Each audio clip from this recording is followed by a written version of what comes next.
This is Thomas Paul's Week, this time from Geneva. I'm here with Professor Dr. Thomas Johnson from the US, but he has been working in Europe, in Eastern Europe, and then in Czech Republic for decades. He is our special envoy to the Vatican, but also our special envoy to what we call humanitarian Islam. So he has written about this, he has researched about it, he is involved in a large-scale dialogue with a certain wing of Islam, not hastily running into it, but because based on a lot of relations, but also of studying. So tell us a little bit in this whole dialogue, do we have to see Muslims as a large, big, dangerous bloc, or what would you tell from your experience? What can we do to have more positive relations? Well, thank you.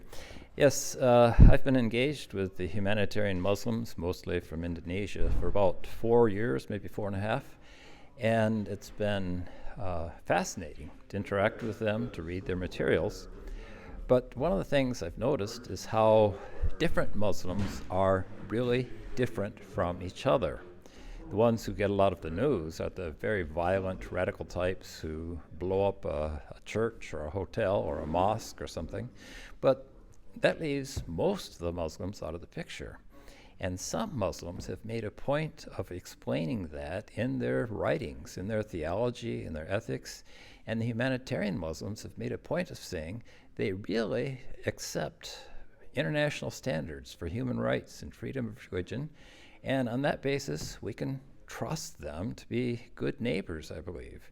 And when we were beginning this, we talked with Christians in Indonesia, and they said, yes, they really are doing their best to be good neighbors with Christians, living as good citizens together, even as friends. So there are some Muslims who we should not see as dangerous or as frightening. They really can be good neighbors and good friends to us, I believe. There has been quite some events that we did together. Tell us about the newest invitation you have to Jakarta. Yes, at the end of November 27, the president of Indonesia is calling a summit of religious leaders to talk about, especially about the war in the Middle East right now, to bring together some people to look for different options. I hope this is a successful meeting because we obviously have too many wars going on right now, not only in the Middle East, but in Africa and in Ukraine, in some other hot spots. So I'm hopeful this might be a little step forward to bring this big group of people together, very smart people, to talk about how religions have a role in peacemaking. Now, I personally feel like we've sometimes asked our diplomats and government officials to do things they really can't do very well. Governments can do certain things, but they haven't shown the high-level ability to solve violence without violence. And so we have to find alternate models to reduce conflict, and I'm hopeful this might be a little step forward.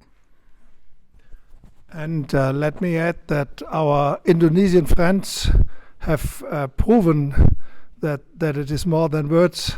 We have examples where in 1 year there were threats against Christian churches in Indonesia, and the young people of our partners would go to all churches and stand in front of it, just to say, if you want to come here, if you want to destroy the church, you first have to go against us.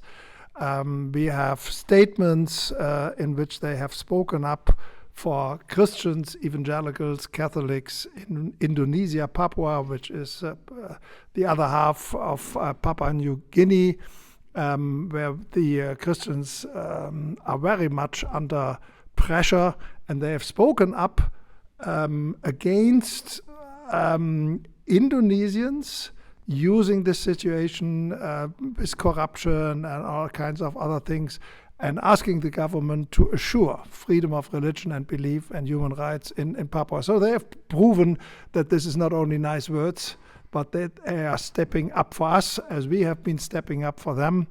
And the funny thing is that the media, one newspaper put this out very clearly when we had a meeting in Washington. They said, we are here to assure that we have the right to evangelize each other. I like the statement, and that tells a little bit about our background. Thank you very much.